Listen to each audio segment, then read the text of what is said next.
Dear student, आज आपको past tense के रूल बताए जाएंगे।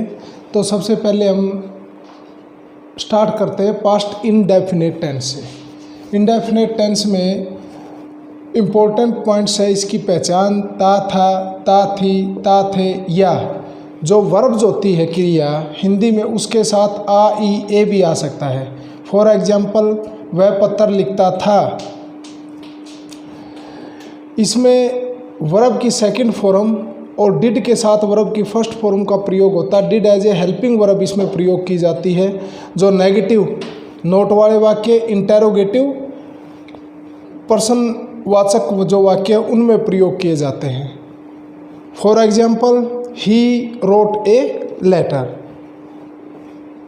इसमें प्रत्येक जो सब्जेक्ट है हमारा, उन सभी सब्जेक्ट के साथ वर्ब की फॉर्म सेम रहती है, इसमें कोई परिवर्तन या चेंज नहीं होता है। सभी सब्जेक्ट्स के साथ वर्ब की सेकंड फॉर्म या डिड जो है वो अनचेंज रहेंगे, सेम रहेंगे। अब हम आते हैं first rule, past tense. First rule जो हमारा है पास्ट टेंस में, to express an action completed in the past. और विशेष इसके साथ क्या है, विद एडवर्ब या adverb phrases of past time, यानी भूतकाल समय को दर्शाने वाली जो एडवर्ब है वो इसमें साथ दी होती है और किसी ऐसे कार्य को यह व्यक्त करेगा जो भूतकाल में पूरा हुआ था।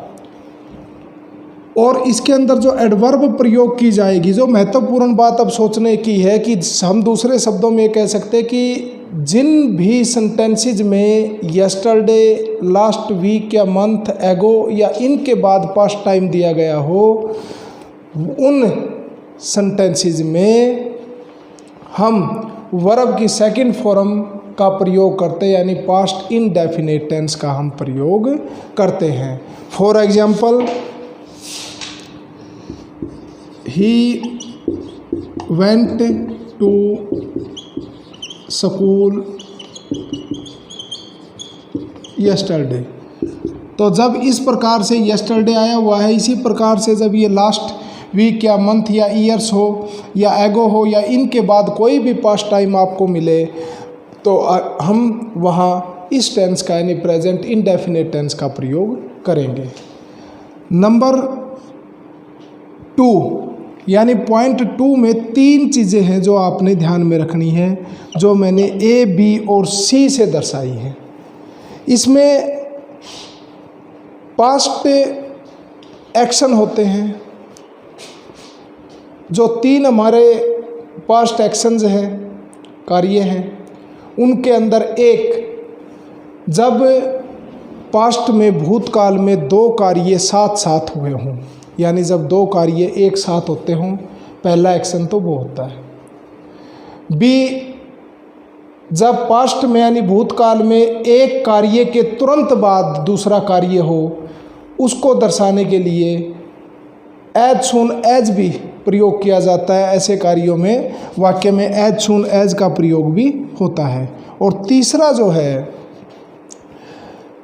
पास्ट टेंस में ऐसा कार्य जो पास्ट कॉन्टिन्यूअस फॉर्म में है, यानी जो जारी रहने के विषय में बताता है, और दूसरा कार्य उसी समय पर हुआ है, तो उस जारी रहने वाले कार्य के साथ, कॉन्टिन्यूअस कार्य के साथ जब हम दूसरे कार्य को इंट्रोड्यूस करते हैं तो वहाँ वर्ब की सेकंड फॉर्म का प्रयोग किया जाता है, यानी वहाँ पास्ट इनडेफिनेट टेंस का प्रयोग होता है। तो ये क्या बनेगा कि पास्ट कॉन्टिन्यूअस टेंस किसके साथ आता है, followed by past indefinite tense, यानी उसका फॉलो वो करता है। और ऐसे 3 जो एग्जाम्पल है, वो फर्स्ट एग्जाम्पल हमारा देखो, पास्ट में जब 2 कार्य साथ साथ हुए हों, तो फर्स्ट है he took tea when he watched TV, यानी यहाँ 2 कार्य हुए, एक टीवी देखने का और एक चाय लेने का। अब वो क्या करता है, वह जो ही है वह चाय भी ले रहा है और साथ ही साथ टीवी भी देख रहा है। तो उसने क्या किया, चाय लेते लेते उसने टीवी देखा। दूसरा कार्य की पास्ट में एक कार्य के तुरंत बाद दूसरा कार्य हो तो वहाँ एज सुन एज का भी प्रयोग करते हैं। एज सुन एज का अर्थ होता है ज्यों ही। As soon as he saw the tiger, as soon as he show the tiger, जो ही उसने टाइगर को देखा, ही रेन अवे, वह भाग गया। यानी ये कार्य कौन से होते हैं? पलक झपकते ही होने वाले कार्य के रूप में इन्हें कहा जाता। दूसरे भाषा में हम कहें सिर मुंडवाते ही ओले पड़े, जैसे कोई कार्य जब होता है तो तुरंत उसके साथ लगता दूसरा कार्य, तब हम ये प्रयोग करते हैं।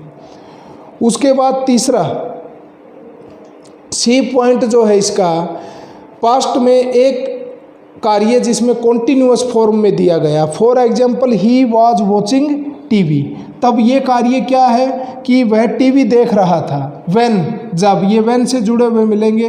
When I entered the room, entered verb की सेकंड फॉर्म है। जब मैं कमरे में घुसा, मैंने कमरे में प्रवेश किया तो वह टीवी देख रहा था, यानी एक कार्य उस समय जारी और दूसरा कार्य उसी समय हुआ है। तो इस प्रकार से ये जो 3 प्रकार की स्टेटमेंट हैं वो आपके पास्ट इंडेफिनिट टेंस में रहेगी, जिन्हें आप यहाँ से कवर कर सकते हैं। नंबर 3, एक पास्ट इंडेफिनिट टेंस में एक इक्वेशन होती है, क्योंकि जब 2 सेंटेंसेस, जैसे पहले व्हेन से जुड़ा हुआ है कोई सेंटेंसेस, कोई एज सुन एज से जुड़ा हुआ है, तो इस प्रकार जो नंबर 3 पॉइंट है हमारा, इसमें एक ऐसा सेंटेंस मिलेगा जो सिंस से जुड़ा हुआ है। किससे जुड़ा हुआ है? सिंस से। और सिंस से पहले प्रेजेंट टेंस का कोई रूप है, जो प्रेजेंट टेंस हमने किया है, जिसमें present indefinite tense, present continuous tense, present perfect और प्रेजेंट परफेक्ट कॉन्टिन्यूअस, जो 4 टॉपिक हमने उसके किए थे, उनसे संबंधित कोई भी प्रेजेंट टेंस की फॉर्म सिंस से पहले दी गई हो तो सिंस के बाद दूसरे भाग में वर्ब की सेकंड फॉर्म का प्रयोग किया जाता है। For example, the boys have been making a noise since the teacher entered the class.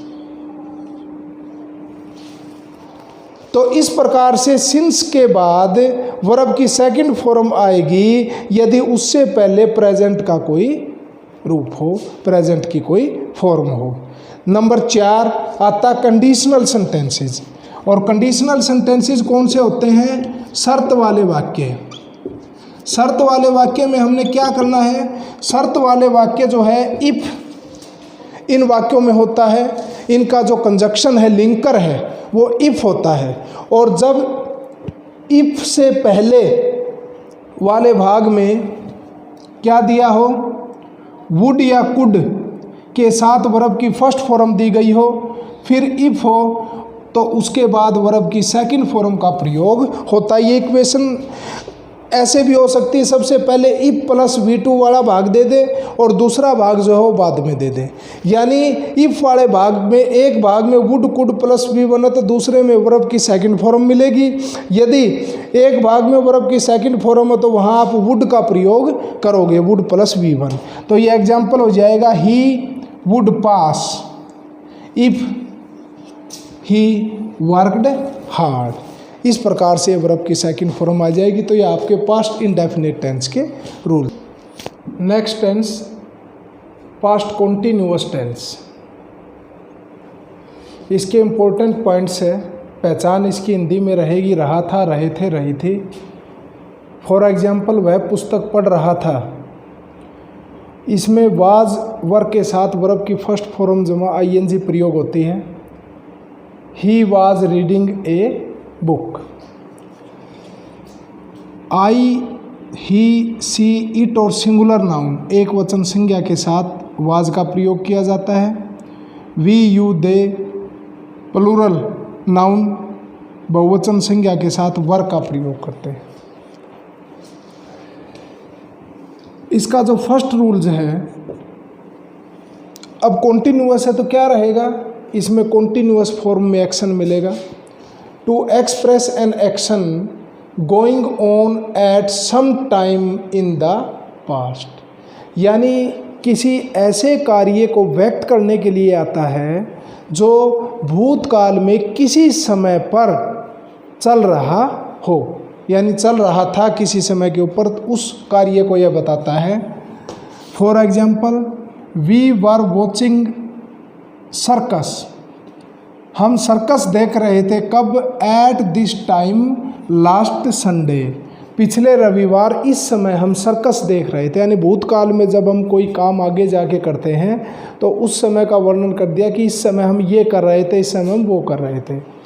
दूसरा, they were studying here all the evening, वे यहाँ पूरी सायंकाल पढ़ रहे थे। यानी भूतकाल में जो इवनिंग का काल था, पूरा का पूरा जो इवनिंग का काल था, उस समय सायंकाल के समय वो यहाँ पढ़ रहे थे। तो इस प्रकार भूतकाल में पास्ट कॉन्टिन्यूअस एक्शन को दर्शाने के लिए हम इसका प्रयोग करते हैं। Number 2, to express an action going on in the past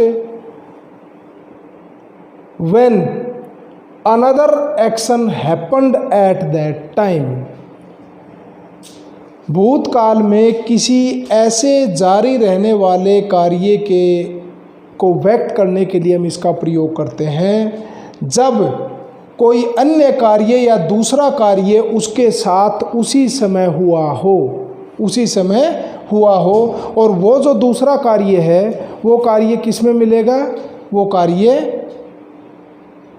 past indefinite tense यानी वर्ब की सेकंड फॉर्म में मिलेगा।